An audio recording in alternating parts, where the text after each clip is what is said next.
आज हम बनाएंगे बहुत ही यमी से मोरैंग कुकीज़ और इसकी फरमाइश आप में से ही मेरी एक बहुत अच्छी सब्सक्राइबर की है। रेसिपी बहुत ही सिंपल और आसान है, बस आपने इसको बनाते हुए कुछ टिप्स और ट्रिक्स को फॉलो करना है। और इंग्रेडिएंट्स तो बहुत ही सिंपल और बेसिक से हैं जो कि आपको आपके किचन से ही इजीली मिल जाएंगे। इस वीडियो को देखने के बाद आपका जब भी दिल चाहे आप इन्हें फ़ौरन से तैयार कर सकते हैं। अस्सलाम वालेकुम, मैं हूँ Sadia Uzair. Welcome back to Sadia Uzair's kitchen. तो चलिए स्टार्ट करेंगे रेसिपी। बिस्मिल्लाहिर्रहमानिर्रहीम। तो मुरैंग कुकीज़ बनाने के लिए यहाँ पर मैंने 4 अंडे की सफ़ेदियाँ ली हैं और अगर वेट में इनको मेजर करें तो इनका वेट 140 ग्राम है। अब जितना वज़न सफ़ेदियों का है उतनी ही चीनी इसमें शामिल करेंगे। 140 ग्राम चीनी को मैंने ग्राइंडर में अच्छे से पीस कर इसका पाउडर बना लिया है। आप देखें कप में ये पिसी हुई चीनी तकरीबन 3/4 कप यानी कि पौना कप है। इस पॉइंट पर अब हमें इनको सिर्फ 2-3 मिनट के लिए ही बीट करना है ताकि चीनी और अंडों की सफ़ेदियाँ अच्छे से मिक्स हो जाएं। 2-3 मिनट तक बीट करने के बाद इसमें शामिल करेंगे 1/4 टीस्पून क्रीम ऑफ टार्टर। लेकिन अगर आपके पास ये नहीं है तो कोई प्रॉब्लम नहीं है, आप इसकी जगह पर 1/4 टीस्पून लेमन जूस या सिरका भी शामिल कर सकते हैं। अंडों की इन सफ़ेदियों को हमें स्टिफ पीक्स तक बीच करना है।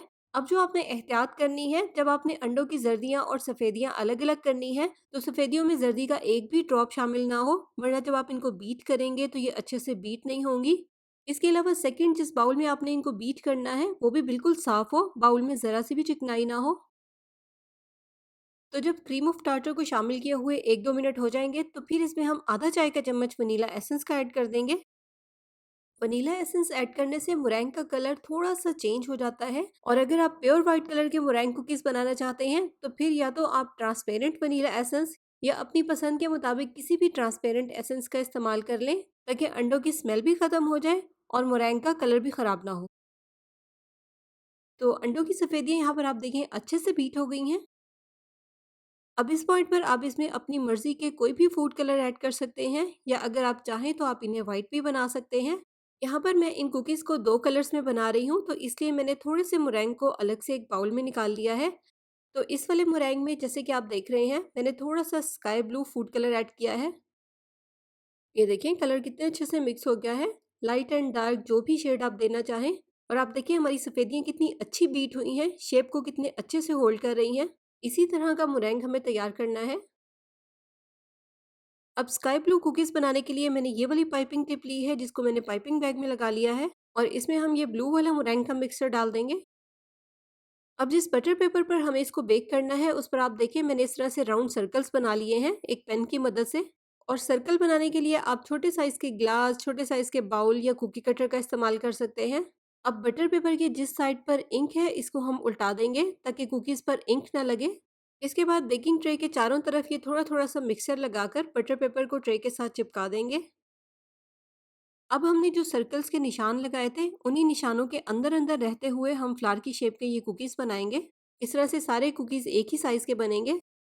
इन कुकीज़ को हमें बहुत ही लो टेम्परेचर पर बेक करना होता है ताकि ये अच्छे से बेक भी हो जाएँ और इनके ऊपर ब्राउन कलर भी ना आए, जो इनका एक्चुअल कलर है वही रहे।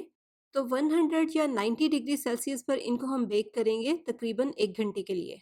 लेकिन 1 घंटे के बाद अवन को तो ऑफ कर देंगे, लेकिन इनको अवन में ही पड़ा रहने देंगे जब तक कि ये अच्छे से रूम टेम्परेचर पर ठंडे हो जाएं। इसके अलावा मुरैंग कुकीज़ का जो थोड़ा-सा मिक्सचर मैंने सेपरेट एक बाउल में निकाला था, उसमें मैंने थोड़ा-सा पिंक फूड कलर शामिल कर लिया है। और पिंक कलर के मुरैंग कुकीज़ बनाने के लिए मैं इस वाली पाइपिंग टिप का इस्तेमाल कर रही हूँ। बटर पेपर से हाफ इंच के फासले पर पाइपिंग टिप को रखेंगे और फिर उसके बाद पाइपिंग बैग को प्रेस करेंगे। इस तरह से सारे मुरैंग कुकीज़ एक ही साइज़ के बनेंगे। कुकीज़ का ये बैटर बनाने के बाद आपने एक बात का ख्याल रखना है कि इसको बिल्कुल भी ऐसे नहीं छोड़ना, फ़ौरन से इस बैटर से कुकीज़ तैयार कर लें। लेकिन अगर अवन में जगह कम है और बैटर बच गया है, तो फिर आप उसको अच्छे से एयर टाइट कवर करें और 2-3 घंटे के लिए उसको फ्रिज में रख दें। इससे ज़्यादा आप उसको नहीं रख सकते, बैटर ख़राब हो जाएगा। और जैसे ही पहले वाले कुकीज़ अवन में बेक होकर अवन में ही अच्छे से ठंडे हो जाएँ, तो फिर आप फ़ौरन से फ्रिज में से वो बैटर निकालें और दोबारा से उसको अच्छे से बीट करें। इस पॉइंट पर बीट करना भी बहुत ज़रूरी है और फिर उसके बाद सेम इसी तरह से कुकीज़ तैयार कर लें। कुकीज़ यहाँ पर बिल्कुल तैयार हैं। अगर आप चाहें तो आप इनके ऊपर इस तरह से एडिबल शुगर बीट्स भी लगा सकते हैं। और इन शुगर बीट्स को कुकीज़ के साथ स्टिक करने के लिए यहाँ पर मैंने थोड़ी सी व्हाइट चॉकलेट को ओवन में मेल्ट किया है।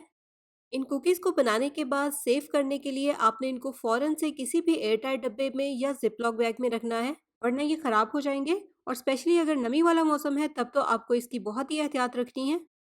तो अगर आपको मेरी ये आज की रेसिपी पसंद आई हो, वीडियो को लाइक और शेयर ज़रूर कर दीजिएगा। कमेंट सेक्शन में कमेंट करके भी ज़रूर बताइएगा। चैनल पर नए हैं तो सब्सक्राइब भी कर लीजिएगा।